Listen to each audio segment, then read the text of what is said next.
Welcome to our training module on the assembly of vertical pumping units to ensure the shaft alignment of the driver and the pump making up a vertical pumping unit and the lift adjustment in the pump itself.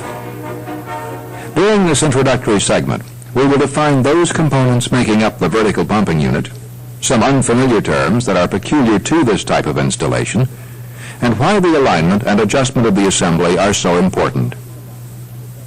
Well pumps, such as the one shown here being removed from its well, are very common in certain services where suction conditions must be improved to prevent the liquid being pumped from vaporizing in the suction. Here is a row of such pumps operating in a unit processing light petroleum fractions, butane and propane. Note the pump on the right is driven by a motor, while the spare pump just to its left is driven by a steam turbine. Very little of the pump is seen in such installations, for the pump itself operates submerged in its well. Inline pumps, such as the pair shown here, are also typed as vertical pumping units. As with the well pumps, they may also be driven by a motor, such as the one on the right, or by a turbine, as shown on the left. The installation shown here is a pumping unit designed to pump cooling water through one of the operating units. The pump in this case is a vertical pump submerged in the sump of the cooling tower. Unlike the installations we have just viewed, this pump is driven by a horizontal steam turbine through a right-angle reduction gear. The procedure for the alignment of the turbine to the right-angle gearbox would be the same as that for any horizontal installation, such as is shown here, but the alignment of the gearbox to the pump must be considered as a vertical alignment problem. We'll use this partial cutaway graphic of a well pump to explain the basic components of the pumping unit as pertains to alignment, and for the discussion of a few terms peculiar to this type of installation. The driver, highlighted here, could be a motor, a turbine, or, as was shown earlier, a right-angle gearbox. A close examination would reveal that the pump rotating assembly is suspended from the driver, and that the driver thrust bearing must support not only this driver load, but must also carry any vertical load developed by the pump.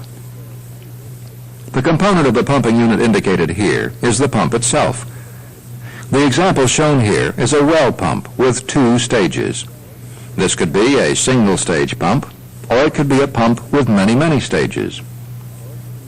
Since the driver and the pump are seldom made as a single unit, a transition piece, as shown here, and called a driver mount, is used to assemble the driver to the driven equipment. Located within the driver mount, but accessible for assembly, is the coupling, which, as you know, transmits power from the driving shaft to the driven shaft. Unlike the couplings on horizontal shaft installations, which are flexible, the couplings used in these vertical installations are generally rigid and are especially designed to permit vertical adjustment of the pump rotating assembly.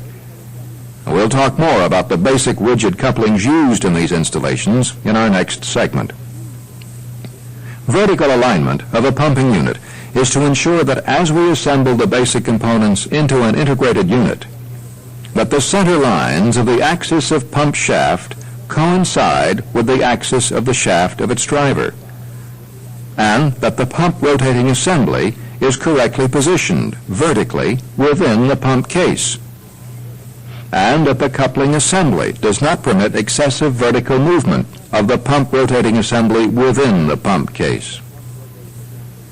The word lift will frequently be used in the vertical adjustment of the pump rotating assembly. Let's define this term. If we closely examine the bearings in the pump, we will find that their function is to control the lateral or radial movement of the pump shaft only. None of them are designed to limit the vertical movement of the shaft or position the rotating assembly. With no thrust bearing to position the pump rotating assembly vertically, the pump, uncoupled, is free to drop with the impellers bottoming on the pump bowls.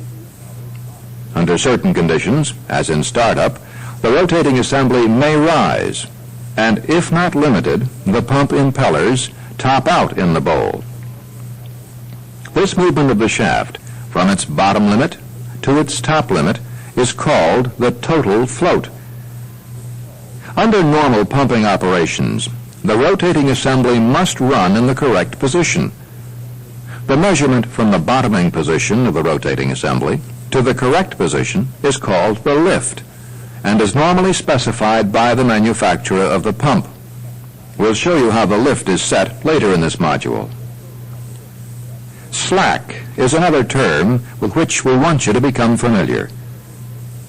Here is a graphic of a typical vertical pumping unit with the pump rotating assembly running in its correct position. The pump shaft is adjusted within the coupling for the proper lift.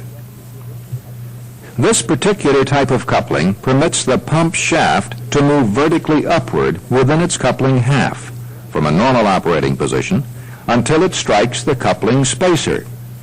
This movement is called slack. Slack is not a clearance designed into a coupling by a manufacturer, but develops as a result of repetitive machining operations on the coupling during its service life. Excessive slack as clearance in a coupling allows the pump shaft to rise during startup operations to an elevation where the pump impellers may wipe out when they contact the pump bowls. If the pump is equipped with a mechanical seal, the faces of the seal may be damaged beyond repair. Remembering that a rigid coupling, if properly installed, aligns the driving shaft with the driven shaft and, in effect, produces a single shaft. And recalling now that our intent is to assemble the major components of the pumping unit in such a manner that the center lines of the components lie in the same axis, we will use this graphic to illustrate a few examples of things that can go wrong. For instance, if our first step is to install the coupling half on the drive shaft, and the mating fits on the coupling half are not square with the driver shaft, as is exaggerated here, and we coupled the pump shaft to it, the position that the pump shaft would like to take would be as shown, and we have angular misalignment. But the bearings, now under considerable radial loading, try to maintain radial alignment, bending the pump and driver shaft to do so. Now, with the pump running at normal speed, say at 3,600 RPM, it should not be too hard for you to visualize the whipping action of the shaft on any component that tries to align the shaft, bearings, packing, mechanical seals, and so forth. And our pump fails. Here's another example. In this case, the tolerance in the mating fits is such that as we bolt the driver mount to the driver, the axis of the mount, though parallel with the driver axis, is offset with the axis of driver. Then, assembling the remainder of the pumping unit, we would end up with a condition of parallel misalignment, as is indicated here, and our pumping unit would fail for very much the same reasons as in the case of angular misalignment. Since there are a number of parts which make up the completed assembly, each of which can produce some sort of misalignment, your lines of reasoning by now should be that it's fit and check, fit and check, fit and check all the way. Our next segment will cover in detail the basic couplings used with vertical pumping units. But first, we have some questions for you in exercise number 1 in your workbook.